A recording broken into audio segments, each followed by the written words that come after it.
Փոխվեք Եղոյանի հետ։ Պարոն Եղոյան, կփոխվեք տեղերով պարոն Մինասյանի հետ։ Ինքը նաև խմբակցության անունից ելույթ ունի։ Խնդիր չկա։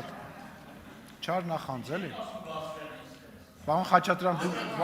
Խաչատրյան, դուք ինչի մտակ ես խոսակցության մեջ։ Խնդրեմ պարոն Ալեքսանյան, համեցեք։ Շնորհակալություն ազգային ժողովի մեծագույն նախագահ, հարգելի գործընկերներ, սիրելի Հայաստան դաշինք։ Հարգելի գործընկերներ, ես ճիշտ եմ հասկանում, որ դուք քաղաքականությունից դուրս եկեք, ձեզ ասել են դուք դուրս եկեք քաղաքականությունից։ Խեմ ես հարց տալիս, որովհետև իմ մոտ այդպես տպավորություն է առնվազն, որ դուք քաղաքականությունից դուրս եք եկել, ձեզ հրահանգել են, ասել են դուք դուրս եկեք քաղաքականությունից, հիմա քաղաքականությամբ զբաղվում է ռուս օլիգարխիկ կուսակցությունը,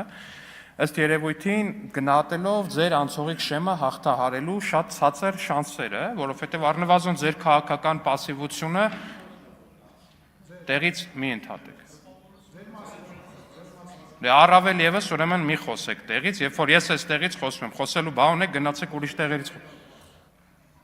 Ես կորոշեմ ինչի մասին եմ խոսում։ Դուք չեք կարող որոշեք, ես ինչի մասին խոսում ձեզ։ Կգնաք Ռոբերտ Քոչյանին, կասեք ինչի մասին ինքը խոսա։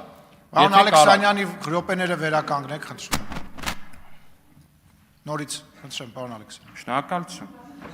Հարգելի գործընկերներ, իմ մոտ տպավորություն դուք դուրս եք եկել քաղաքականությունից։ Եթե դուք դուրս չեք եկել քաղաքականությունից, ասեք դրա մասին մենք իմանանք,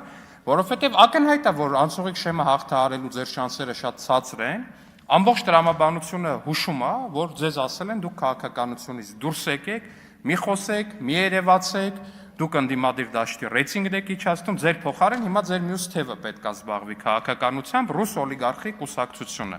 ռուսական օլիգարխի կուսակցությունը։ Եթե այդպես է, ասեք իմանանք, եթե այդպես չի, էլի ասեք իմանանք, բայց բոլոր փաստերը առնվազն տանում են նրան, որ այդպես է եղել, այդպիսի որոշում է կայացվել, ձեզ էլ ասվել է, դե դուք էլ կատարող մարդիկ չեք կարող չկատարել։ Շնորհակալություն։ Շնորհակալություն։ Արծվիկ Մինասյան, համեցեք։